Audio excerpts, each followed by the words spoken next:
asalaamaaleykum wa rahmatullah wa barakatuhu mbokki réew mi ñu ngi leen di ziyaara di leen ñaanal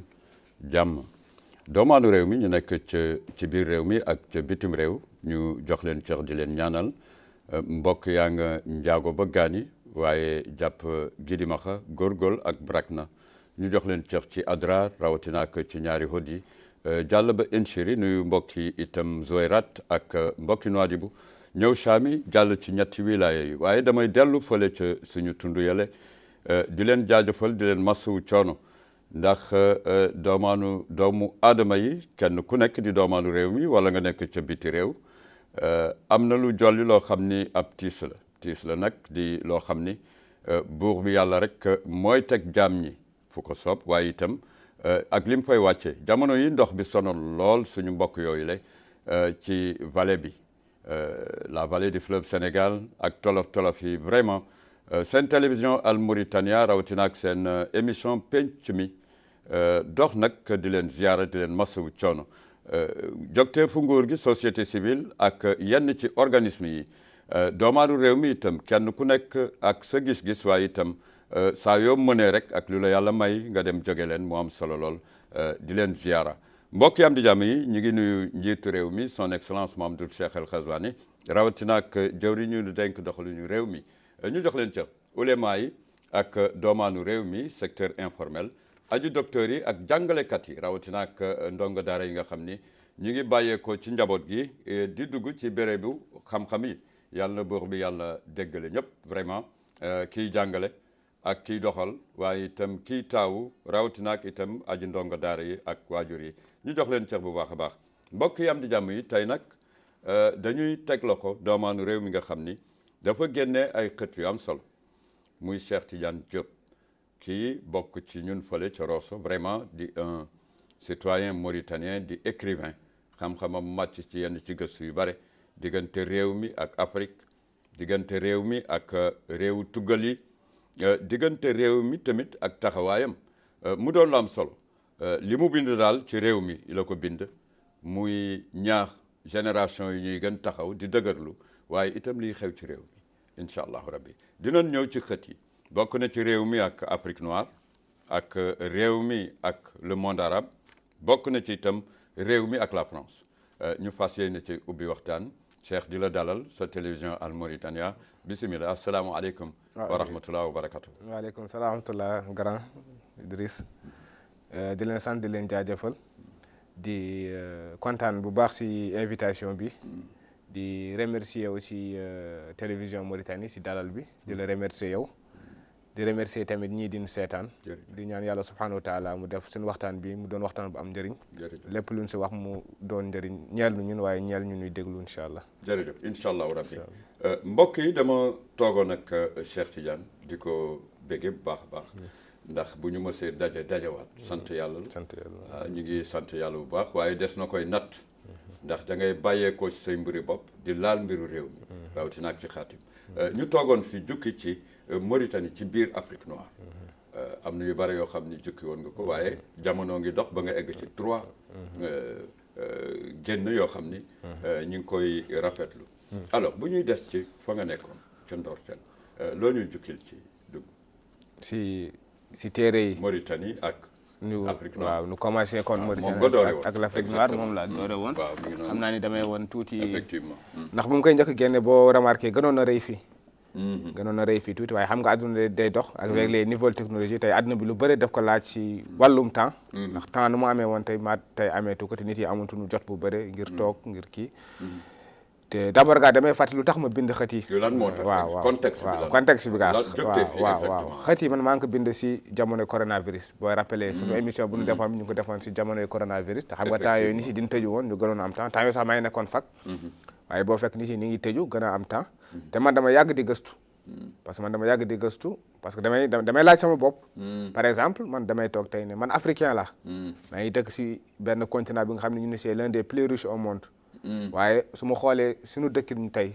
lu ma wër lu may gis mooy la misère et la pauvreté xam nga loolu déjà da lay teg questionnement donc il faut nga dem gëstu ji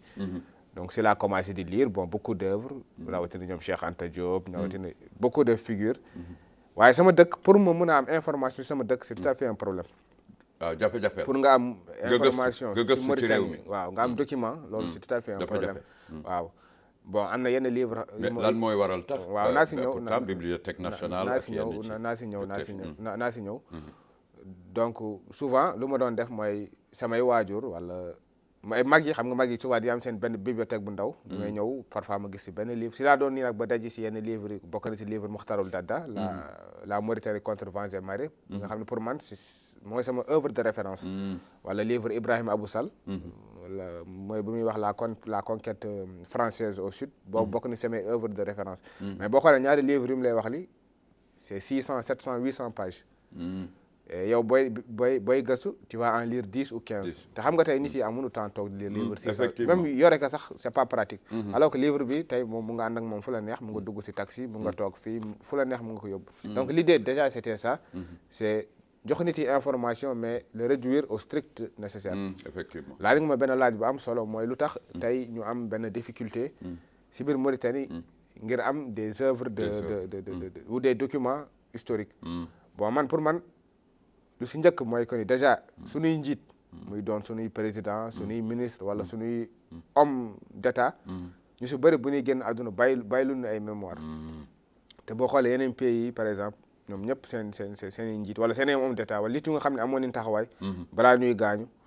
même bu nga ko génnewul si suñuy dund daa am dañ fi bàyyi lu ñu fekkee waaw daani xët fekkee lañ fi bàyyi waaw daani bind dara bàyyi ko mais bés bu ma génnee àdduna parce que homme d'état souvent da ngay am lu ñuy wax le droit de réserve du nekk nga mën wax mais boo demee ba génn àdduna nag nit yi génne lekk ngir lan ngir génération yi ñëw yi ñu xam fu ñuy teg seen tànk ñun nag Mauritanie amuñu chance boobu ñun boo xoolee Mokhtarul Dadda rek moo fi bàyyi mémoire ñu si des yëpp yàlla xam ñu nu demee bàyyiwuñ dara donc on nage dans le noir absolu donc man j'ai essayé de combler ce vide jël naa œuvre Mokhtarul Dadda parce que Mokhtar boo xoolee 78 la quitté le pouvoir donc j'ai essayé de continuer ñëw ba si jamono Mohamed Cheikh Al Ghazouani donc gab boobu nga xam ni peut-être le citoyen ou le jeune parce que xëy na mag amul problème parce que mag fekkee na mais jeune bu fekkeewul kooku su liiree livre yi dina am benn aperçu après nag lu si des lii mbirum curiosité la mbirum kii la donc pour revenir à ta question loolu benn si fànn li beneen si fànn yi la xëy na daan si gën a dugg si biir livre mooy que Mauritanie nekkul woon une colonie française c'était une circonscription française administrée à partir de Saint-Louis mooy Ndar xam nga suñu capitale foofu nekkoon ba tey boo demee rajo Sénégal rajo Mauritanie mi ngi foofu il y a aussi le CRDS c'est ce qu'on appelle le centre de recherche et de documentation du Sénégal qui est rattaché à l'université Gaston Berger ay documents Mauritanie yu bëri ni ngi foofu mais état indiwaatu ko loolu nag xaw ma lu tax bëgguñu ko indi bon yaa ngi wax bibliothèque nationale mais bibliothèque nationale boo fa demee boo xoolee li fa nekk li comparé au CRDS mat ko asaka donc loolu mais est-ce que justement ci cadre boobu pour nga bind ci yenn ci réew mi exactement est-ce que dafa dépendre ci écrivain yi fi nekkoon wala mag ñi fi nekkoon géographiquement parlant yenn ci découverte yi exactement yenn lieux yi ak yooyu yenn dëkk yi comme Chinguitti par exemple dafa bokk ci dox bi exactement pour écrire sur le pays. Oui bien sûr moom parce que man boo xoolee man sama ce qu'on appelle sama angle de tir mooy la géopolitique. te géopolitique bu nga ko waxee c'est l'influence de la politique sur une aire géographique donnée. maanaam benn aire géographique bi nii léegi nag politique bi da siy influer te influence politique boobu moom mooy indi parfois des tensions parfois mooy indi des rixes mooy indi kii. Le plus important c'est de savoir les tenants et les aboutissants tamit booy bind man lu mel ni parce qu'il y a des sujets par exemple qu'on appelle la science-fiction wala les romans wala la poésie loolu tu donnes libre cours à ton imagination man damay toog fii xalaat lu ma neex bind ko mais booy bind si lu jëm si wàllu taarix wala politique loolu dafa am benn devoir de ce qu'on appelle devoir de vérité mais d'exactitude xëy nag man yàlla may na peut-être sama formation nu ko yàlla jaarale j'ai une formation scientifique mathématique donc moo tax je suis un peu carré donc il faut être précis sur les dates sur les événements effectivement parce que tey nit mën na ubbi sa livre ne la yow de wax nga fii nga ni lii 70 la alors que 70 non donc tu es obligé d'être très exact sur les dates donc loolu c'est un travail d'amont boo xoolee dans la bibliographie pour chaque tome bon loolu man c'est une passion pour moi gars déjà je lis beaucoup mais ça m'a aussi aidé pour dans le travail dans mon travail d'affiner donc livre yooyu nga xam ne man mus naa ko lire yëpp moom laa dajale tey xët ko si benn livre te sama objectif tey mooy képp ku jënd benn si livre yi bu ko liiree ba pare dina man xam naa lu nga xam ne xaw ma koon sama réew te su ko liiree man am naa njort bu rafet que ni dina am beneen image si dëkkam non dina am beneen image parce que ñun Mauritanie tey ndeysaan lan ngay wooye beneen image image wala beneen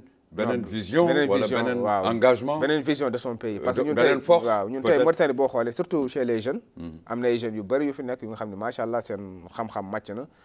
jàng ni def nañu jàng mais duñ découragé si réew mi parce que ñoom dinañ jàppee que ni réew bi voilà que amul espoir c'est ça certains dem ni nu gaa ñoom xalaatuñu ñëw xëy na am na ñu xalaataat ñëw am na ñu nekk fii di ñafe mais boo xoolee quand même l'état général des choses c'est que nit yi ñoom amatuñu yaakaar te ñàkk yaakaar boobu man wax naa ko pour man lu ko waral mooy que ni gisuñu quelque chose qui mais comme lan exactement waaw dinaa si yow boo doon teg exactement non naa si teg loxo gisuñu dara lu nga xam ne mooy indi encouragé parce que gis nga àdduna day dox te doomu aadama ay exigence am day yokk gis nga ñun suñu jamonoy maam par exemple duñ doon yeewu dem teen wuti ndox suñu ñëwee am seen benn tuuti matt togg seen dugub ils étaient contents mais tey adduna bi am na fu mu dox nit yi ils ont de nouvelles exigences par exemple tey connexion internet c'est une exigence une connexion internet de qualité c'est une exigence man je connais beaucoup d'amis notamment des ingénieurs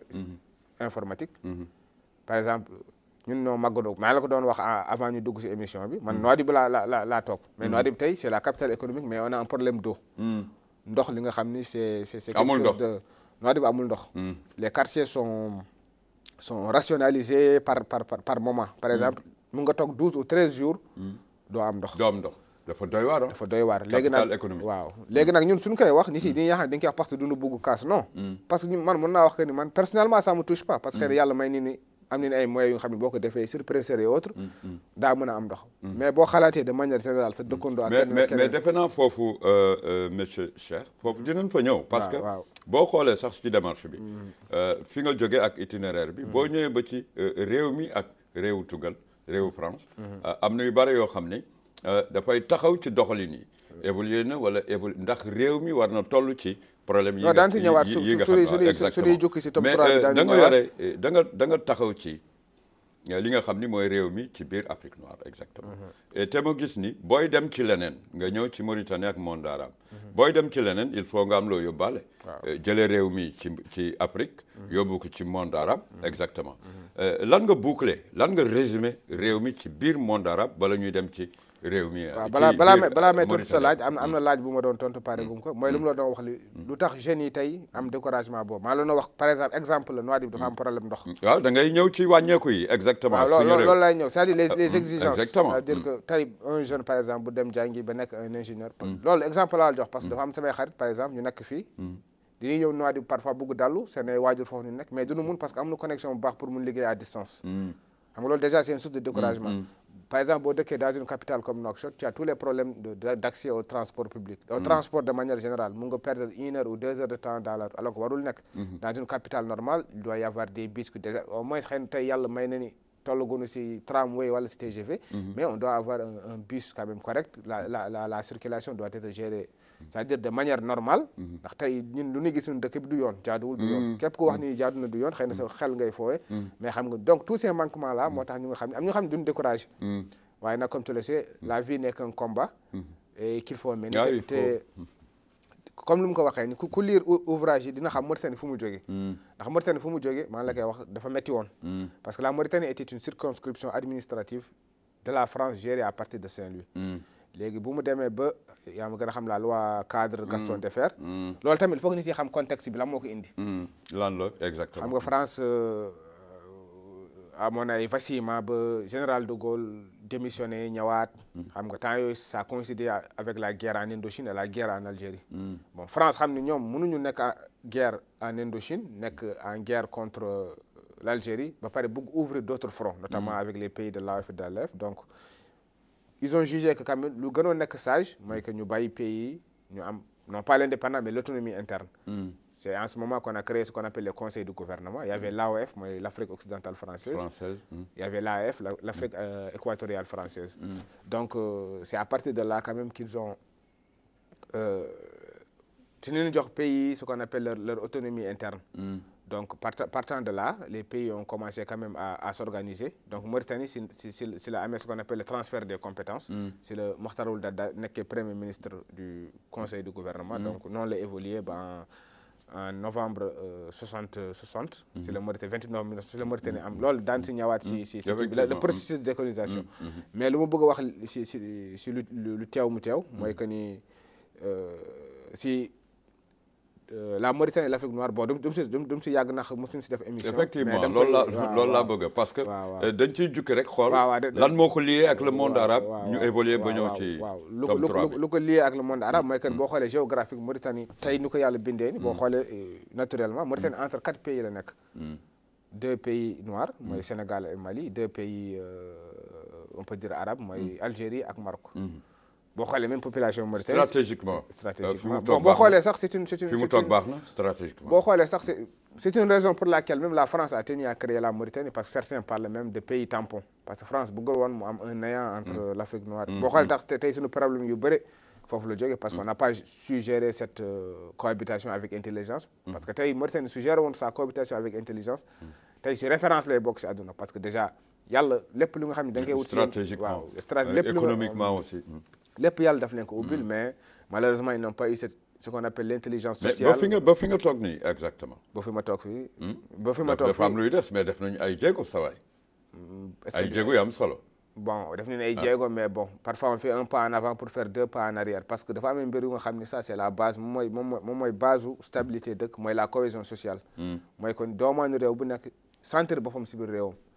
maanaam man su ma yeewoo tey même su ma amul lu ma ndekkee ma xam ni ñi nekk ci kaw ñu ngi liggéey pour que man ma am lu ma kii mais su ma yeewoo man tey sama biir réew le minimum yu ma soxla maanaam ndox maanaam courant maanaam assainissement yooyu su ma ko amul loolu mooy indi ay frustration xam nga nag war na am ay recommandation fu leen di tàkkale parce que boo nee la Mauritanie et l'Afrique noire aujourd'hui da ngay am réew ci biir Afrique muy réew bu mel ni Mauritanie wax nga léegi yi nga xam ni maalumaat yi nga xam ni moo nekk ci biir réew mi exactement mais nga amaat sa njiitu réew président Afrique dimension bi exactement naka nga koy taxawale yaa ngi koy wax léegi le type de Mauritanien dans l'Afrique exactement lan la donte ne ton président est le président de l'Union africaine. Bon, moi, je fais partie des gens qui ont l'Union africaine, gondi quoi. Man, l'Union africaine, dans la mesure où l'Union africaine, c'est plus un syndicat de chefs d'État. Il condamne les choses de manière asymétrique. Manam dara day xew ci réew parce que dañuy gis réew bi nga xamni président day forcer def 3e mandat ñu bañ ci wax te ci seen gémmiñ am beneen réew bi nga xamni président dafa nekkoon foofu di yàq am na ñëw dindi ko toog ñu condamné donc ça c'est mais xam nga foofu monsieur Diop boo demee ci mbir boobu ay tolof la man ci ay jéego laay wax. non maa ngi si ñëw parce que Union africaine boo xoolee l'UA a été créée en 2000. Qu'est-ce qu'on est obligé de faire? Non maa ngi si ñëw parce que l'Union africaine a été créée parce que c'était l'OUA qui a été créée en 63 et qui a évolué vers l'UA en 2000 au sommet de Durban. Donc il y avait une feuille de route qu'on devait tracer. C'est vrai que am na ay jéego yu am par exemple sur le plan des guerres tey boo xoolee Afrique guerre yi wàññeeku bu baax waaw parce que y a des années en avant boo taalee télé RFI Afrique guerre rek ngay dëgg rey nañu fii dugg na fii mutilé. Donc sur le plan sécurité sur le plan on peut dire que les guerres ça a transmuté en fait. On est parti des guerres asymétriques vers ce qu'on appelle aujourd'hui le terrorisme. tey boo xoolee Afrique surtout le Sahel tey lu nu gën a sonal mooy le problème de terrorisme. te boo xoolee y a même des initiatives qui ont été mises en place. mais man gëmuma leen parce que boo xoolee par exemple il y a par exemple des missions comme le MINUSMA. Pas comme le MINUSMA c'est les missions des Nations Unies mais Union africaine boobu am na une forte multidimension de stabilisation mais boo xoolee dans les pays où ils interviennent dañ siy def ay at mais ils n'arrivent pas à xool Congo par exemple tey comment est-ce que tu peux expliquer que le Congo est l'un des pays qui tey Congo tey fu ñu toog fii ñoom ñoo yore les réserves c'est-à-dire les réserves mondiales de recherche de richesse stratégique de minerais stratégiques su ñu wax tey les minerais stratégiques c'est le cobalt c'est le coltan ainsi de suite par exemple ce téléphone bi nga yore tey suñu marché c'est grâce au cobalt et au coltan te Congo mi ngi si yore 96% de cobalt 95% de coltan. mais Congo boo xoolee tey c'est l'un des pays qui vit dans une misère extrême. loolu man tey je peux pas concevoir que ni Union africaine avec tous les bruits qu'ils font qu'ils n'arrivent pas à stabiliser ce pays. Le Congo est un exemple il y a d'autres exemples de pays yu nga xam ni. je pense que bu doon Union africaine taxaw na taxawaayam normal parce que par exemple je te donne l'exemple de l'Union européenne. tey boo xoolee l'Union européenne même par exemple sur le plan de la pêche Union européenne par exemple bu ñuy ñëw si pays c'est-à-dire que ñoom dañuy xàccandoo di dóorandoo même ce qu'on appelle les eurobonds tey Union européenne bu ñuy lever des fonds sur le marché européen de chaque pays mooy dem jëli ils font ce qu'on appelle une émission l'eurobond maanaam tey ñoom ñëpp les 27 bu ñu bëggoon jël des dettes il y a des pays qui n'ont pas besoin de dettes comme ñoom Allemagne et ça c'est des pays industriels ñoom soxla nu bor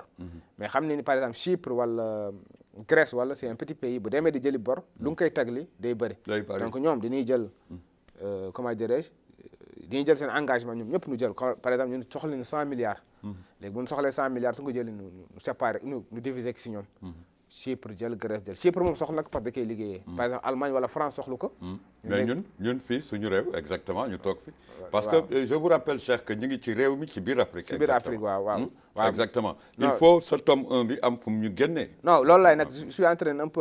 peu d'expliquer le processus parce que nga laa ci Union africaine parce que man pour man boo taxawee kuréel wax ne doyuñu la non doyuñu parce que man pour man boo taxawee kuréel bu dox 40 ans voire 60 ans da nga war a def quand même un peu jàngat nga xool la parce que boo xoolee actuellement l'Union africaine ñu ngi yor ce qu'on appelle l'agenda 2063 mais agenda 2063 boo ko liiree day mel si film nga nekk c'est trop beau pour être vrai parce que fu ñu jëmee fi mooy un Afrique où il n'y aura pas de problème alors ça pour man c'est pas réaliste non c'est pas réaliste ñun tey Afrique fu ñu nekk fii am na fu ñu toll am na fu ñu bugg dem donc ñu war a tegee jéego et c'est possible c'est possible pourquoi parce que certains l'ont fait par exemple le Rwanda de Paul Kagame ils l'ont fait Rwanda il y a quelques années on parlait d'un génocide de 800 000 morts tey Rwanda on parle c'est cité en exemple looy recommander pour ce réew lan ngay recommander pour ce réew bon loo xam ne mën nga ko teg suñu loxo bàyyee ko ci tome 1 bi bon pour la Mauritanie sur la tome 1 si tome 1 bi boo xoolee man si tome 1 bi fàttali naa processus historique bi mooy Mauritanie fu mu jógee ba am indépendance am ginnaaw wax naa la am na ay pays yu doon bañ que ni Mauritanie nekk indépendant mooy par exemple le Maroc ou la fédération du Mali Mauritanie nu mu xeexee ba am indépendance am te au début de notre indépendance yan jéego la suñu njiitu njëkk yi tegoon pour que nit yi mën a dundaa te temps yii Mauritanie defoon ay jéego yu bëri sur beaucoup de plans la Mauritanie avait avancé que ce soit sur le plan diplomatique même sur le plan économique avec le lancement de la MIFERMA Mauritanie commencé woon na am une crédibilité en fait maanaam dans le monde extérieur foo waxee Mauritanie nit ñi si bàyyi xel le reflet quoi te joxe naa fi exemple yu bëri ay problème loolu nag sa waay ba léegi ñun suñu réew en tout cas réew mi moom Cheikh sur le plan sécurité ñaax njiitu réew mi ak gis-gisam mu dolleeku non sur le plan sécuritaire aussi parce que dañuy wax réew mu am jàmm ci biir ay réew yu am conflit non c'est à se féliciter loolu moom sur ce point là non loolu xëy na c'est une autre question boo mu si laajoon waaw et puis dinañ ci egg boo ma laajee mais là je parle dafa am fu nu jógee foofu laay jëm mooy que on parlait de l'Afrique de manière générale mais aussi da nga ma laaj ci Union africaine ma wax la si lu mu si xalaat foofu moom génn nañ ci mais le monde arabe aujourd'hui voilà avant de venir sur le monde arabe mooy lu mu la ko waxee si livre bi fàttali naa fi ay jéego yu bëri nga xam ni xewoon na Afrique ba mënoon a jur ay jéeya Mauritanie taxaw si ba yàlla def si wis si ndox bu sedd donc si tome 1 bi de manière générale li nga xam ni kam gëm naa ni képp ku ko lire parce que nu mu ko waxee ne Mauritanie nekkul pays bu nga xam ni noir la wala pays bu nga xam ni arabe la yàlla daf ko def ñaari communauté yooyu seq ko donc il faut que nit ki am benn recul mën a xam déjà nan le peuplement comment est-ce que ça s'est fait ki koy jiite dirigeant bi leader yi ñëpp citoyens yi c'est-à-dire pays dafa war a am ce qu'on appelle une masse critique ay nit yu nga xam ne ñooñu ñoom ñooy toog xalaat bu ñuy gisee nii ñii gisee na le waaw mais dafa am lu ñuy wax une masse critique nga xam ne nit ñi nga xam ne loolee wax ñu gëm ko parce que man tey mën naa toog fii nga ñëw nga ne ma diw de nii la mel xam nga man su ma amul esprit critique rek mën naa ko gëm mais su ma amee esprit critique damay xalaat waaw ma saytu ma xool kii li muy wax li ak kii nu mu mel est-ce que dëgg la loolu moom mooy lay éviter nga tomb si tey nag boo xoolee beaucoup de pays même loolu France joué na si boo xoolee ñu am problème seen biir c'est que dañuy jaxase les communautés c'est-à-dire mettre les communautés dos à dos loolu nag mooy indi problème yu bëri waaye si biir xët bi kam yaakaar naa incha allah képp ku ko lire dina amee information yu nga xam ni incha allah fu muy génnee exactement le tome 1 moom foo ci toll est-ce que nit ñi ñu évaluer ba xam nit ñi dañ ko song. c'est-à-dire waaw tome 1 bi. waaw tome 1 bi bon pour wax rek te yàlla léegi yaa ngi ci tome 3. waaw tome 1 bi pour wax dëgg comme tu le sais bu mu koy njëkk édité du nii la mel noonu c'était une autre édition moo gënoon mag mais boobu alhamdulilah dara def temps yi sax am na ñu ma si laaj ñaar laa si loolu c'est pour moi man leen mais quand même j'ai fait une nouvelle édition pour que ñu ko soxla ñi mun ko jotaat léegi pour l'instant fii nu nekk nii tey kii bi génn gun ko gaa parce que bien on a publié sur Amazon donc Amazon c'est international da ngay dugg rek tu commandes mais pour ñu nga xam ne peut-être qui sont en Mauritanie amuñu possibilité kii sur Amazon et tout ñu xëtal leen fii man je préfère faire ce qu'on appelle une auto-édition en fait au lieu de passer par les maisons d'édition classiques ça bon peut-être c'est pour des raisons mun nañ si dellu soit mais pour l'instant c'est pas important de l'aborder donc ñun pour l'instant li ñu def boo xoolee ñetti tome la donc tome bu nekk boo xoolee première page bi am na ñu ngi ko dédié tome 1 bi maa ngi ko dédié à toutes les victimes du racisme. Oui. Tome 2 bi maa ngi ko dédié au peuple palestinien. et tome 2 bi maa ngi ko dédié ay suñuy way làqu bokk na sama xarit bi ñuy wax Moulay Cheikh. sama nijaay bi ñuy wax waaw Yahya Ali Dia mooy Vieux Dia. oui Yahya xam nga ko ak sama grand frère bu décédé il y a pas longtemps et un cousin aussi qui est décédé il y a pas longtemps. donc ñoom ñëpp ñoom ñoo dédié xëj donc les ouvrages VIP yu ñu defi. on a une présentation ma fàttali ko gars yi à Aar Galle le samedi bii di ñëw donc si biir présentation boobu incha allah on va vendre les ouvrages VIP mais aux enchères donc lu ñu siy am li di nga koy xaaj ñett benn bi di nga koy dimbalee mooy suñu mbokk yi nekk au Vallée parce que gis naa ay initiative yu ñu laaj bokk na suñu grand frère advisor lancé une initiative donc on va essayer d'apporter notre touche deuxième partie bi mooy lu mu la ko waxee Moulay bu mu làqoo am na initiative yu ñu créé pour venir en aide aux enfants en difficulté ñoom lu ñu koy jagleel troisième partie bi nag lu mu la ko waxee mais pour le peuple palestinien mooy bu dee une initiative qui leur vient en aide xam ne ni ñun suñu ndimbal bëriwul waaye kam c'est pour leur montrer que ñun en tant que seen frère en tant que musulman li leen dal li naqari nin donc pour l'instant c'est ça su loolu jàllee nag daan leen communiquer les points de vente ñu xam livre yi dans quelle librairie et cetera mais quand même de manière générale sur Amazon ku fa dugg ko am moyen de paiement mun na ko am sinon pour faciliter les choses ñun tamit daañu jéem a tasaare livre bi dans beaucoup de points de vente pour que jërë ngeen jëf mbokk yi ñu ngi leen di ziyaara di leen ñaanal seen émission penc mi kii Cheikh Tidiane Diop di doomaanu réew mi ku ko topp ca kër Ali Dia di nuyu waajuram bu jigéen Habi Cissé ñu jox ko cër depuis Nouadhibou ñu jox leen cër bu baax a baax on savait que vraiment mbégte la ñuy am doomaanu Rosso yi nga xam ni seen xam-xam day màcc ci gëstu ak ci bind loolu du ñu bett ndax lu am solo la ku ne lii sa koppalaani ak kàngaam yi nga xam ni tey jii ñu ngi ci réew mi ñu ngi ci Afrique ñu ngi ci àddina bi boo laalee ñu ci mel ne Rossowaay ci jàng ak ci taxawaay da nga leen fay fekk noonu la ñuy massawoo suñu mbokk yi nga xam ni vraiment Cheikh Tidiane jaar na ci léegi nga xam ni ñu ngi ci tolofu ndox xam nga ndox moom ku mu dem ba gane ci yàq-yàq da ngay sonn lool massa leen coono yàlla na déggoo am ci lépp li nga xam ni mooy bàyyeekoo ci réew mi ci nguur gi jëm ci yéen waaye itam ci buur bi yàlla jëm ci yéen ndax moom rek moo mat a ñaan jàmm mu may ñu jàmm yàlla na leen buur bi yàlla taxawu bi jaayil Mustafa al Karim Seydina Muhammad am na réew mi foo ko teg ci célébé yoon trait d'union entre le monde l'Afrique noire et l'Afrique noire le monde arabe. le monde arabe. D'accord. Trait d'union célébé yoon. lan moo tax foo ko taxawal exactement. wax naa la ko ci tome 2 bi la nekk. wax naa la ko géographiquement. waaw buñ ciy bëggee jukki fan nga ñuy yóbbu ci ban page exactement. waaw bon wax naa la rek moom jarul sax kii géographiquement rek boo xoolee Mauritanie ni ko yàlla bindee nii rek xoolal. waaw c'est entre 4 pays. ñaari c'est des pays noirs ñaari c'est des pays. waaw ñaari c'est des pays arabes ñaari c'est des pays noirs comme ni nga ko waxee donc géographiquement yàlla wan nañu mais aussi le peuplement maanaam Mauritanie ñu ko dëkkee xam nga y a 4 ethnies donc les 3 mooy les Wolof les Soninké les Halpulaar boo xoolee ils sont descendance noire les autres c'est les Hassanophones donc ñoom ils sont de descendance on peut dire arabophone donc loolu déjà ça fait que la Mauritanie est une zone est un carrefour. Oui, célébé. Et au-delà de ça, c'est un carrefour commercial. Par exemple, même le Maroc pour écouler leurs produits maraîchers et autres, ils sont obligés de passer par la Mauritanie pour se rendre pour si Afrique les pays d'Afrique de l'Ouest. Donc déjà situation bu yàlla fi leen ko may par ils ont une ouverture sur la Méditerranée. mooy que ne am nañu ubbeeku si géej am na pays par exemple tey jox la Mali amul ouverture cette ouverture là. Donc loolu. Déjà stratégiquement c'est une benn chance la quoi. su ko exploité. et surtout maa la ko doon wax si lu njëkk. par exemple la Ligue islamique. boo xoolee tey Mauritanie joué na si lu bëri. parce que xam nga dëkku jullit yi. bon jullit yi ñu ngi fépp. effectivement mais pour ñu amoon benn facilité maanaam dëkk arabe yi pour duggante ak dëkku nit yu ñuul yi. dafa doon jafe. mais comme que Mauritanie xam nañu seen dirigeants yi. ñoom am nañu cette affinité cette approche. si dirigeant mauritanien yi ñuy jaar pour pouvoir. boo comprendre un peu. effectivement jaar te même boo xoolee la Mauritanie et le monde arabe boo xoolee waxoon naa la que ni waxoon naa la que ni Maroc ak Mauritanie amoon nañu ay problème parce que le roi Hassan II. effectivement du sax Hassan II avant Hassan II. avant Hassan II papam Mohamed V.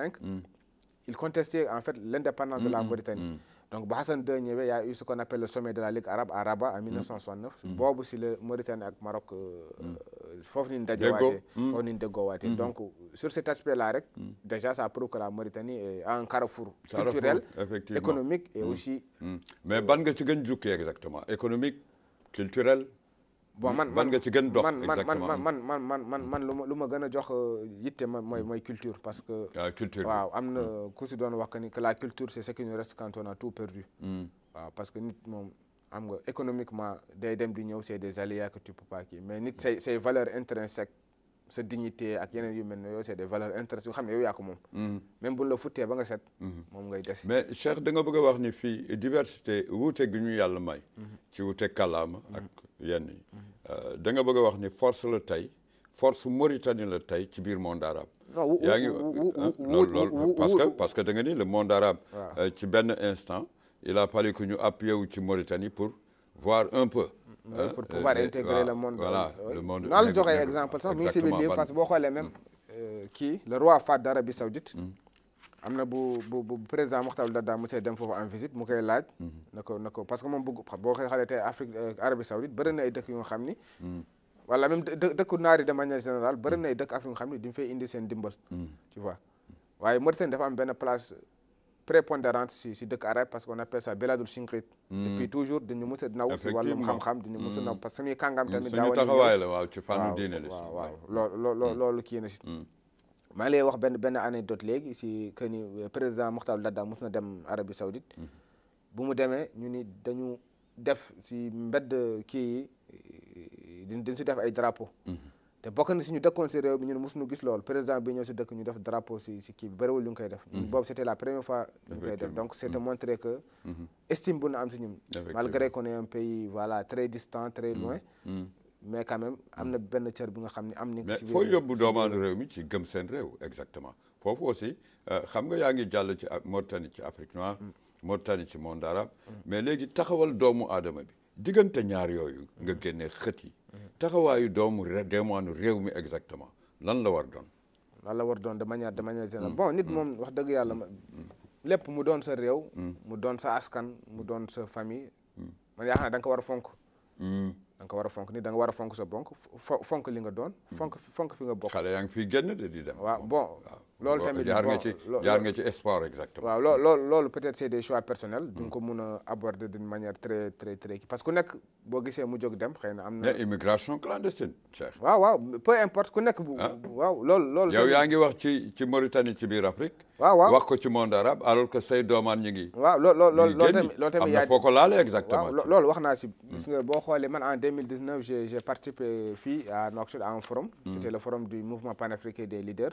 boo xoolee même le thème c'était migration jeunesse africaine et migration quelle solution wax naa si sax si livre bi tuuti parce que boo xoolee nit ki jóg dem munoo nekk yow li ngay def li baaxul rek yem foofu non mais dañuy xool kii lu ko tax jóg lan moo ko tax parce que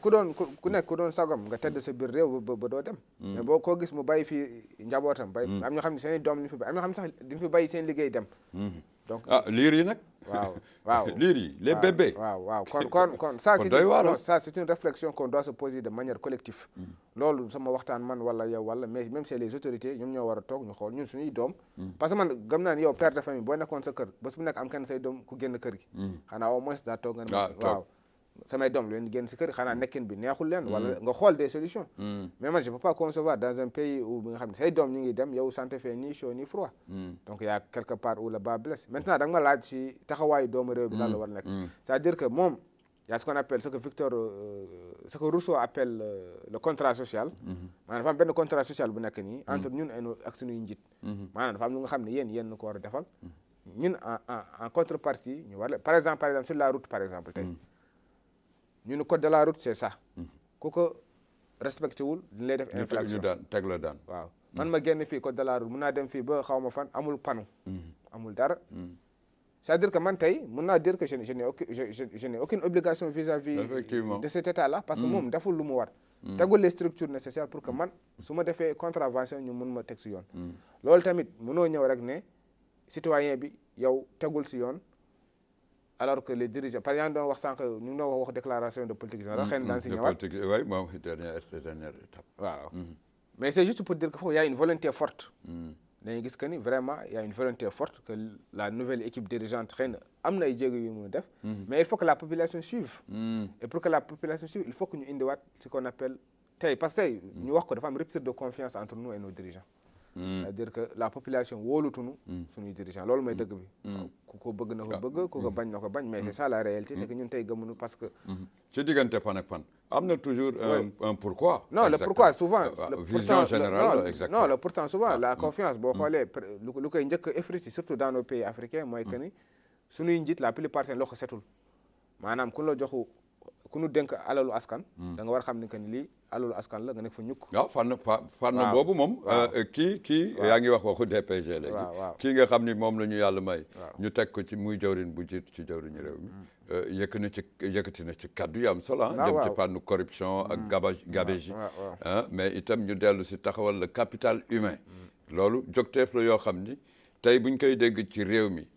daan nañ ko dégg mais bii paa nga ko déggee ndax am nga yaakaar ni exactement on peut lutter avec ces phénomènes là donte ne léegi. bien sûr leader yaa ngi ciy wax. non phénomène bu nekk mën nañu si lutter moom c'est une question de volonté politique mais tey moom je pense en Mauritanie que la gabegie est devenue une culture. C'est devenu une culture c'est-à-dire que ku nekk njort nga ni que ni yow mun nga laal si àlalu réew te dara du la si fekk. loolu mooy culture bi mais ku defoon si boppam que ni man lii. su ma ko laalee. lu ma siy fekkali sama musiba la kenn dootul laal. on peut y arriver. non on peut y arriver mais il faut ce qu'on appelle wax naa ko léegi c'est déjà le courage. parce que tey Mauritanie boo xoolee dafa bëri ay ce qu'on appelle les kii nu koy waxee sax les Anglais appellent ça le deep state. maanaam ñu nga xam ne ñoom ñoo ŋànk nguur gi mais doo leen gis. ñoom du nay ministre du nay am na ay sans voix non pas des sans voix un député je veux dire des gens de l'ombre yu nga xam ne ñoom ñoo téye réew mi nga xam ne ñoom ñooy influer sur l'économie non dëgg la loolu ça existe dans tous les pays ku am looy régler doo ko gis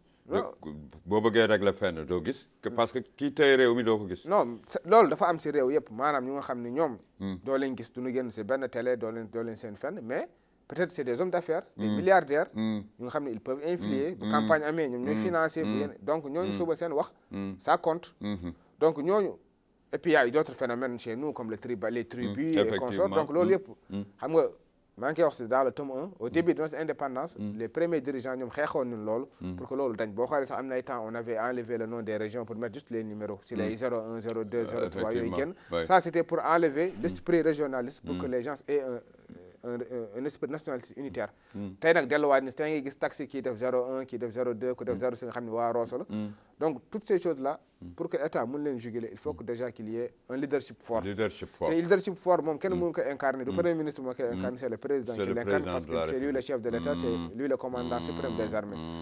le chef du gouvernement il vient en second lieu parce qu'il forme le gouvernement et il met en place la politique du pays bon man à mon âge tey bon xëy na am naa benn niveau de maturité bu tax ni je dis que man lu nit lu muy def le man moom ëppal solo que nit lu muy wax parce que wax ñëpp mën effectivement jëf rek waaw ñëpp mën nañu wax ci jamono jëf la ñu nekk ku nekk mën na wax waaye nag nit ki lu muy def man bu premier ministre bi defee déclaration de politique générale am man lu mu wax li mooy que ni c'est très intéressant lu mu wax li moom c'est zéro faute mais après qu'est-ce qui va suivre léegi nag am na une deuxième chose moom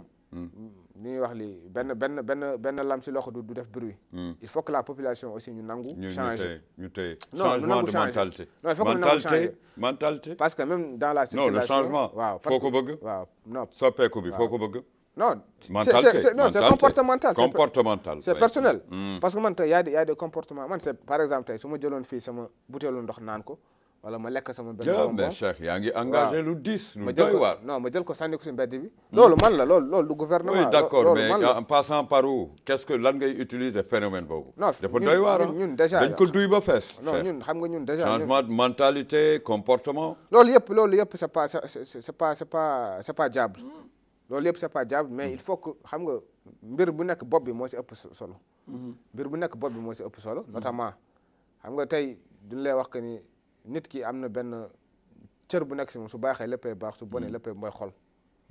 xol il faut que mu baax mais tamit si structure bopp mooy lu ëpp solo maanaam njiit yi il faut que ñu baax. njiit yi mën nu bon. bu bopp na saxee rek. c'est ça yaram bi yëpp njiit mënul bon. ne réew il faut que mu baax. bon xëy na loolu c'est peut-être sur des aspects beaucoup politiques. même ñun sax am na ay jéego yu ñu si nar a dox. am na ay mbir parce que ñun léegi nekkatuñu si jamono seetaan on est des citoyens et on va s'engager pleinement mais xëy na tey loolu de objet waxtaan bi xëy na su jotee daan fi ñëwaat wax ko. Inch'Allah mais en réalité quand même ñun ce qu'on veut c'est que xam nañu tey que y a des jeunes en Mauritanie ñu nga xam ne ils sont capables d'impulser le changement. ah oui waaw xëy na am na sax ñu si bëri ñoom duñu décourager. parce que ils se disent que ça ne vaut jaru ko quoi. parce que problème yi sax moo la ëppal njëriñ ñu mu lay amali. parce que souvent engagement en Mauritanie yoo xam nga nu mu demee. tracasserie yi say jaboot noo si sonn dugg wàcc génn donc ñoom ils préfèrent kii. mais bu ñu gisee que ni y a quand même une masse critique et nit ñu nga xam ne taxaw nañu xëy na peut-être que ça va donner. Inch'Allah. et puis bon y a beaucoup de jeunes qui produisent c'est pas juste dans le domaine de la littérature. am na ñeneen. non ñeneen fenn. qui s'exprime réew mi moom vraiment. waaw qui s'exprime dans le domaine de l'art par exemple. ñeneen ñi si musique bi li ñuy génnee ñeneen ñi par exemple bu may ñëw léegi gis naa fii un jeune que je connais bien Seydou par exemple qui est dans la production agricole et d'autres. mais nag Mauritanie il faut que ñu commencer ñu def ce qu'on appelle le dépassement des égos. c'est-à-dire ku nekk bañ a centré aussi moom. maanaam man je suis un écrivain su ma wootee ñëpp war nañu ñëw. effectivement solidaire une forme de solidarité ñoo bokk li ñuy def oui fii chacun peut faire à lui seul ce qu'il fait non loolu amul loolu nag je suis bien d'accord avec vous gis nga lu bloqué citoyen réew mi itam lii bokk na ci on veut toujours aller seul faire seul qu'on nous dise nous seuls man rek la man te loolu vraiment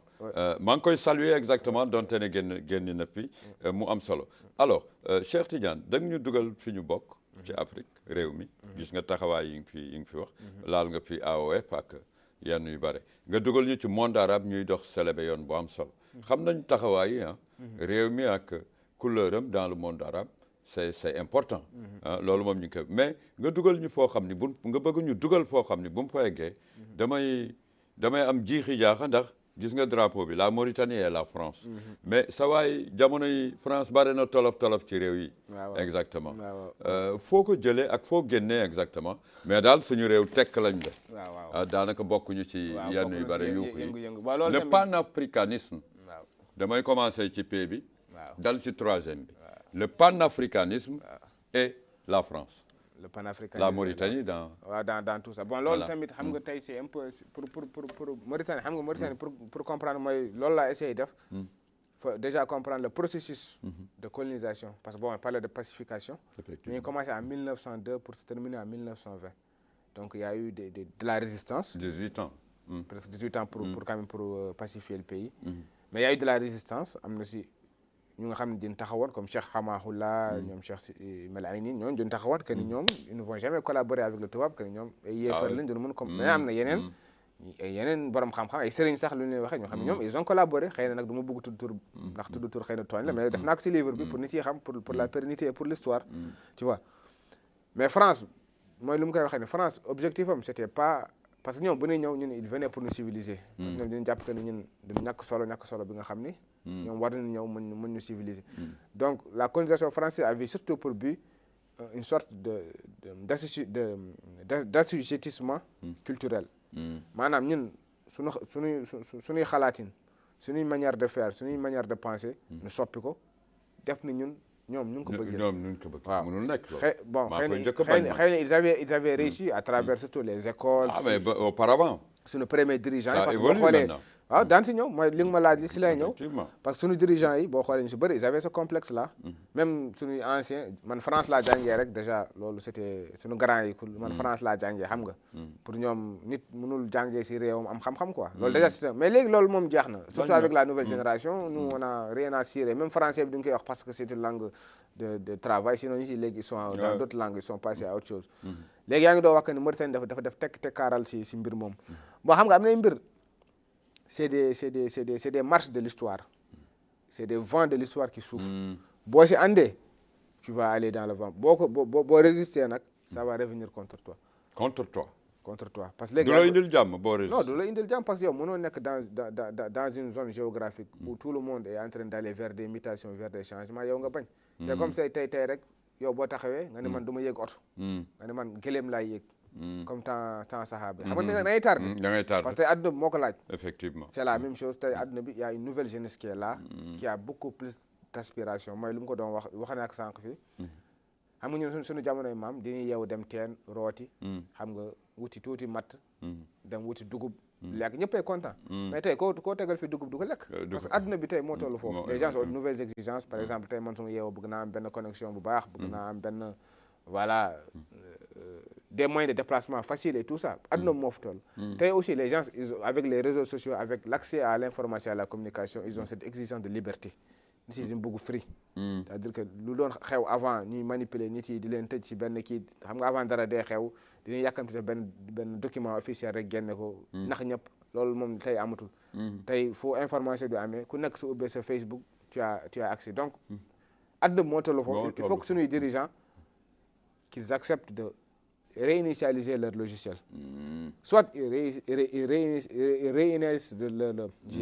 réinitialiser leur logiciel maanaam ñu nangu. nekk en conformité. ak waxtu. waaw c'est ça dox waxtu wi. soit ñu nangu ko. waaw mu jural leen jàmm. wala ñu bañ ils seront balayés. boo doxul waxtu. ils seront balayés purement. renforcement de capacité la. c'est ça dafa ils seront balayés purement et simplement. alors yoon wi réewu Mauritanie ak France. bu fekkee da nga ci am jàngat boo xam ni kenn taamuwu ko. nga wax ko moom la tubaab di wax inconvénient. su fekkee dafa am jéego en tout cas réew mi nga wax ko. moom laa lay rappeler léegi. boo gisee yeneen réew yi taxaw ak gis-gis bu ñu am ak réewu France. dafa bokk ak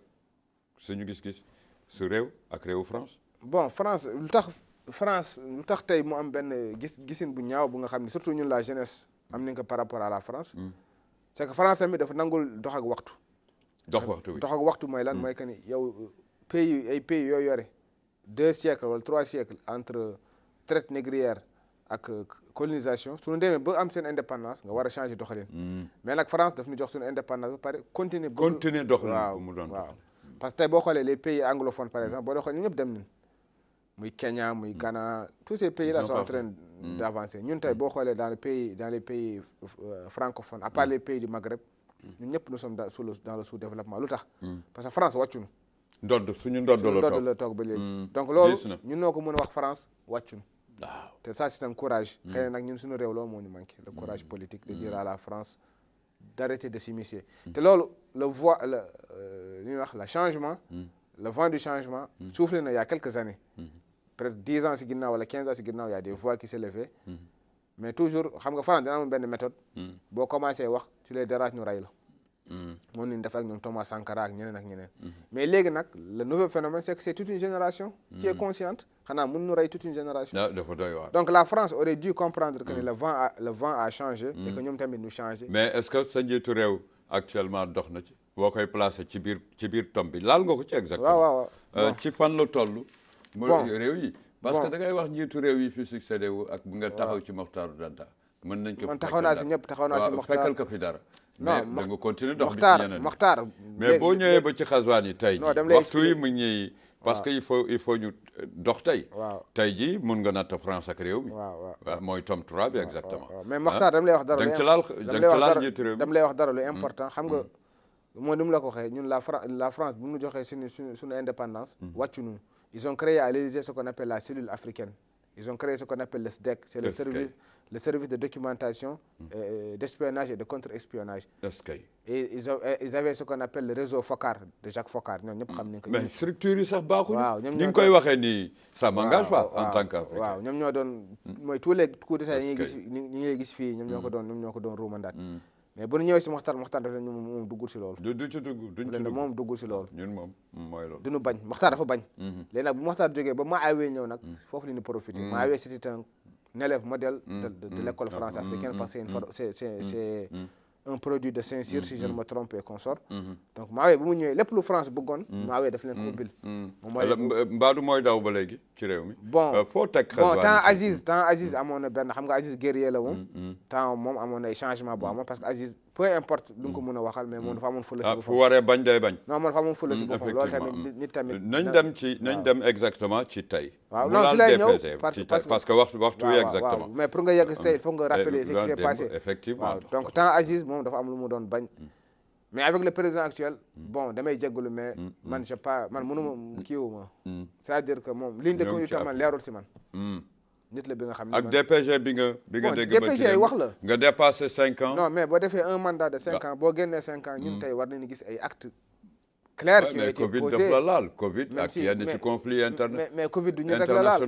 mais Covid du ñun rek la laal tous les pays qui répercussions économiques yi ak yooyu non mais je parle pas des répercussions je parle des actes qui sont posés par exemple tey boo xoolee les actes tey qui sont posés en Mauritanie bon man personnellement ça me dit parce que boo xoolee tey même si wàllu njàng bi tey bu ñu commencé di wax tey yow dégg nga coow ba ci dëkk bi si wàllu njàng mi xam nga loolu déjà c'est pas quelque chose d'encourageant mais gis loo ci gis exactement yéen war ngeen ci bon man personnellement man sama waajur parce que fànnu éducation moom réew bu ko na sax la man sama waajur xam nga ni jàngalekat la waaw xam nga ni jàngalekat la il a plus de 30 ans donc man xam naa njàngale xam naa lépp mais même ñoom dañuy toog di la ko wax dañuy toog di la ko ne am na ay réformes yu nga xam ni du nga koy def sans les consulter te man tey mënuma concevoir que tey Télé Mauritanie war na fi jël benn décision importante te woowuñu dooma ñi fay liggéey vraiment c'est ce qui est normal alors que bu ñuy def une réforme parce que éducation c'est très important xam nga ñun malheureusement l'éducation nous est rentrée avec la colonisation l'école nous est rentrée avec la colonisation te l'école en France dafa amoon beneen but c'était la laïcité am na yeneen ñun doon daxañ ci biir ñun bëggoon daxañ ci biir ñun nag ñoo waroon dem ba suñu amee suñu indépendance ñu toog ñun c'est-à-dire que c'est tel citoyen que nous voulons. suñu modèle bopp. suñu modèle le modèle de citoyen. quel citoyen tey suba boo génnee si mbedd ban citoyen mauritanien nga ko gis ñu toog. ñu ne waaw bëgg naa su ma génnee si mbedd ma gis citoyen mauritanien bu teey. citoyen mauritanien bu dal. citoyen mauritanien bu xam ne du jël lu mu moomul. citoyen mauritanien bu xam ne du wax. ñu ne léegi loolu nan ñu koy defee ñu ne waaw pour ñu def ko il faut que ñu jàngal ko la morale. il faut que ñu jàngal ko lii. ñu d'accord si ñu taxañ ko. waaye ñun tey Mauritanie boo gisee lu ñuy def man de sama bopp sama wàllu bopp sama jàngat bu sax sabotage li ñuy def. On est en train de faire un sabotage du système éducatif. On est en train de faire un sabotage du système de santé. te loolu ñu muy gën a gaañ mooy waaye néew du doole yi. te ñun lu mu ko waxee malheureusement mooy que ñun fii ku nekk boppam lay xalaat. man tey damay wax que ni man su ma feebaree mën a faju rek. léegi damay wax que ni tout est bon alors que c'est pas comme ça nit booy xalaat da ngay xalaat la majorité des personnes yoo xam ne seen loxo jotul ginnaaw ñu xam ne tey bu ñu feebaree même passe pour dem hôpital. daf leen jafe ñooñu dañ leen waroon parce que. ñun tey on est en 60 ans après les indépendances. on a aussi des programmes Taazouri Guéni programme. on a Taazoum on a CNAM on a CNAS. je ne dis pas que c'est pas bien. Qu'est-ce qui se passe? Je ne dis pas que c'est pas bien. Il y a des programmes qui sont mis en place mais est-ce que mi ngi dem fu mu war a dem. exactement. est-ce que mi ngi dem fu mu war a dem man mii di wax ak yow man mii di wax ak yow. man am naa samay mbokk ay veuve lañu. ay yetim lañu. yeneen ak yeneen mais man musuma gis fu nu bénéficier de programme Taazoum. les bénéficiaires alors que yow xam nga ni que y a des personnes yu nga xam ne ñoom ils sont pas dans le besoin ils bénéficient de ces choses là alors que ça ne doit pas être parce que même yàlla subhanahu wa ta'ala bu muy wax ci Quran dafa wax innama sadaqa lil fuqara wal masakin ila axirihi maanaam ndimbal dafa am ñu ko moom. waaw dëgg la boo ko jëndee foo jox ko ñeneen yaa ngi tooñ. mais le problème mooy maintenant même sur les ñi nga xam ni ñoo ko yelloo exactement. waaw pour man tri la. ay enquête la et puis ay approche ngay dem di xool ñan ñoo ko. xam nga réew mais aujourd'hui le monde mais aujourd'hui sur le plan bénéficiaire exactement. ki nga war dimbali ak ki nga warul dimbali. mais Cheikh fi degré ndóol bi toll exactement. ñëpp est-ce que finalement du ñëpp nga war dimbali. non xam nga loolu déjà loolu gàcce la. parce que dans un pays comme la Mauritanie avec toutes les richesses qu'on a. bu ñu toogee benn wax ñu ndóol ñi ñoo parce que man je parle de ce que je sais parce que man. peut-être yàlla may na ma liggéey naa si ay secteurs yu nga xam ni. on voit ce qui se passe c'est les richesses du pays ay milliards la. on travaille en devise. mais yow kon su ma la toppee tuuti da ngay bokk ci ñu wax ñi ñun mën nañ dem ba citoyen du fay ndox du fay. courant yooyu yëpp c'est possible. loolu moo doon yoon. Mauritanie tey boo amoon gestion normale tey fii nu toll nii. doo fay ndox doo fay courant. non doo fay ndox doo fay courant parce que yow. tout tànk yi. parce que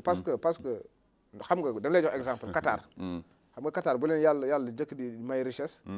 xam nga Qatar ñoom seen richesse kii la woon corail. mooy loolu li ñuy dindi si géej bi. waaw c'était un pays pauvre n'avait rien. yàlla may leen pétrole. bu leen yàlla may pétrole ñu bew. commencé di foowee xaalis daf lu nekk yàlla tëj mooy la crise du Golfe la crise du pétrole yàlla indilaate ne pétrole ak gaz bu daa amee pétrole ak gaz ñu toog ñu ne première fois amoon ni foowee ñu suñu alal bien kenn du ko foowee lu ñuy def ñu ne on va créer ce qu'on appelle un fonds souverain fonds souverain c'est pour qui c'est pour les générations à venir c'est ñun dem jënd mooy li ngay gis tey ñu jënd ay Paris Saint-Germain ay banques et tout ça ça c'est des placements c'est un xaalis la ñu placé pour ñii di ñëw suba ñu mën fi fekk dara ñun nag c'est le contraire qu'on fait ñun tey yàlla may na par exemple géej bi qu'est-ce qu'on a fait on a eu des présidents par exemple benn président bu jël contrat de 25 ans jox ko les Chinois dañ koy dundee ba di ko génneewaat non di nga koy te duñu xalaat suba non c'est-à-dire que yow boo jëlee nit jox ko contrat 25 ans c'est-à-dire que yow man xam naa ni man sama ñaari mandat lay def man wóor naa mais kii ñëw après non du loolu c'est-à-dire question de conscience man xam naa ni man 2 mandats lay def de 10 ans comment je peux faire un contrat de 25 ans mënul nag c'est pas conforme déjà xam nga kooku moom xalaatul nii di ñëw après moom boppam la xalaat donc ñun tey foofu lu ñu toll fi nga xam ne ku nekk il essaye d'amasser le maximum donc ñun bu nekkee si réew su nekkee si même ndab boo toogee si ndab di lekk am na ay teggin yu nga xam ni loolu waaye réew nag bu nga ko caxat-caxatee ku nekk bëgg jël xam nga mënul sotti donc il faut que ñu delluwaat si ay valeurs man loolu lay wax toujours yan ci exactement boo ciy jaar l'éthique la droiture et surtout wax dëgg tey Mauritanie loolu dafa tumuraanke si Mauritanie wax dëgg mais ñun ak réewu jullit mais c'est contradictoire c'est paradoxal yow tey Mauritanie fii léegi la woon la rendez-vous 9h mais yow sax xam nga du ñëw 9h généralement te loolu fenn la waaye loolu nag war na changer non ça c'est des amatul fenn ci àddina bi non c'est des petites habitudes faut être précis oui c'est des petites habitudes qu'on néglige mais loolu nit ki yow après à la fin loolu mooy doon sa mode de vie xam nga nit ki li nga adapté wu di ko def chaque jour après moom moo lay définir xam nga par exemple man est-ce que jëmuñu foofu ci fànnu corruption ak si lay ñëw xam nga man yàlla dafa ma may chance par exemple depuis bu mu nekk xale je pratique les arts martiaux dem ba benn instant je pratiquais un art martial qu'on appelle le taekwondo mais je le pratique avec les Coréens mais bokk na lu mu jël si moom mooy seen discipline ils sont disciplinés les Coréens c'est des gens extrêmement disciplinés extrêmement respectueux extrêmement pointilleux mais boo xoolee ñoom tout ce qui est geste inutile tout ce qui est mouvement inutile tout ce qui est parole inutile duñ ko def ñoom ñu def quelque chose qui est cadré sont réglo quoi non quelque chose qui est cadré seen lekk seen mais c'est le développement personnel waaw c'est ça nit ki la waaw alors que le Mauritanien c'est quelqu'un qui est moom amul problème mun naa tëdd nelaw ba 10 heures su ma yeewoo fudd teg sama ataaye samay xarit ñëw tu vois ñu waxtaan ngoon ñu dem kii je dis pas que c'est pas bien mais adduna bi moo dépassé foofu non dépassé na foofu xam nga yow xam nga ñun par exemple à Rosso c'était live bi dafa neex mais génn fii dugg kër Ali Dia dugg kër Mbaye Wade xam nga mais adduna bi tey moo dépassé foofu nit tey le monde est devenu une boule le monde est devenu un village connecté où les pays partent en se ñun tey Mauritanie fu ñuy wax ñu on fait partie des les 25 pays les plus pauvres au monde donc ñun nelaw waruñu caaxaan waruñu foowuñu liggéey moo ñu war te c'est bel et bien possible mais dafa am ay mécanismes man moom personnellement sama bopp laa xam c'est que il y a plusieurs années peut-être j'étais très réticent par rapport à ce qu'on appelle la politique du mu si doon bëgg dugg parce que yaa ma nga xam famille lay tere yu bëri mais li ngay gis que ni mooy yow boo bañee engagé wu am na keneen kuy jóge fee engagé wu ba pare après moom moo lay suba moom moo lay dicter ses règles donc ça nous on dit que loolu doy na ñun on va s'engager mais de notre manière maanaam mooy suñu mbokk yi wax jubal jubbanti parce que mooy ñetti axe yàlla ba mu bindee àdduna daf ko teg si axe boo si nangoo jaar nga am résultat positif boo si nangool jaar nga am résultat et que le citoyen compteur la ci waaw si le citoyen moteur la ci non le citoyen moom mooy lépp effectivement non le citoyen moom mooy lépp mais ça waay le citoyen moom mooy lépp en tout cas je ne sais pas quand mais que le travail commence daal changement de mentalité waaw xam nga déjà mooy affaire bi bari na anarchie non lu mu la doon wax lii lu mu la doon wax lii sur les routes et non man sur les responsabilités man lu mu la doon wax li mooy ni que ne l'engagement c'est un engagement personnel man tey su may dem si goudron par exemple am na ku ma doon jàngal dawal bu may jàngal dawal su ñu yeggee feu rouge mun ma avancer mun la avancer man ko man du ma avancer mun ma miskaaru nekkul fii gis nga man ko man xooluma miskaaru alors que mi ngi lay jàngal dawal waaw man ko man xooluma miskaaru man ko man yàlla laay xool donc il faut que ñu dem si concept boobu nit ki looy def looy wax mu nekk à cause de yàlla effectivement parce que ñun ay jullit lañu oui vraiment parce que bu may être jullit ba pare di tricher parce que man souvent je le dis xam nga ñun Mauritanie on a un problème on n'a pas compris ce qu'on appelle maqasid de sharia xam nga yàlla bu muy wàcc diin dafa am lu tax mu wàcce ko c'est ce qu'on appelle maqasid de sharia al xamsa maanaam am na 5 mbir yu nga xam ne diine moom la ñëw pour sàmm ko maanaam nit ki alalam deram ak yooyu donc ñun lépp lu ñuy def maanaam julli bi ngay julli bi woor bi ngay woor bi sarax yi ngay saraxe c'est pour mu yeggale la foofu jërëjëf ñun nag dinañ jàppee que ni lii les pratiques culturelles mooy objectif bi ñun pour ñun julli non loolu parce que yàlla sala dafa innama bu'ithtu li utammima makarim al axlaq yàlla sala ne yàlla daf ma yónni ngir ma mottali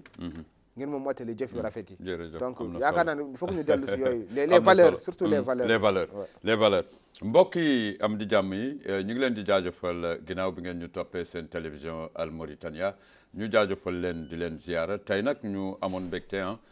toog ak kenn ci doomaanu réew mi di tuur tànk Cheikh Tidiane Diop bokk Rosso jamono yi mu yëngu ca Nouadhibou waaye ci réew mi ak ci biti réew ñu ràññee ko lool ci ay xët yu am solo yi nga xam ni daf koy faral di génne mu doore woon ci taxawal réew mi ci Afrique taxawal itam réew mi ci monde arabe waaye itam réew mi digganteem ak France ñu xool ci li nga xam ni mooy suñu taxawaayu tey mbokk yi am di jàmm yi di jaajëfal Mariam Mahjoub Idriss nga xam ni dañ ko namoon di toog ak moom waaye itam doon ko dalal waaye dina ñëw ci xët yi nga xam ni mooy ñëw incha allah elle est la présidente de l'ONG pour le développement des jeunes di leen ziara bu baax a baax ñu jox leen cër mbokk yi am di jàmm yi mbokk yi ci tolof ci la vallée du fleuve Sénégal ñu jox leen cër ci ñaari côté yëpp yàlla na leen buur bi yàlla taxawu bi jaayil Moustapha al Karim Seydina Mouhamed penc mi Ibrahima Idriss ñu jaajëfal Naha Mint Hussein di jox cër mën na Saïd Beter waaye itam Abdoulaye Mahfour ak Mohamed Val ci réalisation ñu jox leen cër mbokk yi Fatimatu Assane Gaye ñu jox ko cër bu baax a baax mbokk yi am di jàmm yi àllarba bii di ñëw ñu ànd ak waalo ak jigéen jëf suqaliku bi jaayil Moustapha al Karim Seydina Mouhamed mbokk yi asalaamu aleykum wa rahmatullah wa barakatuh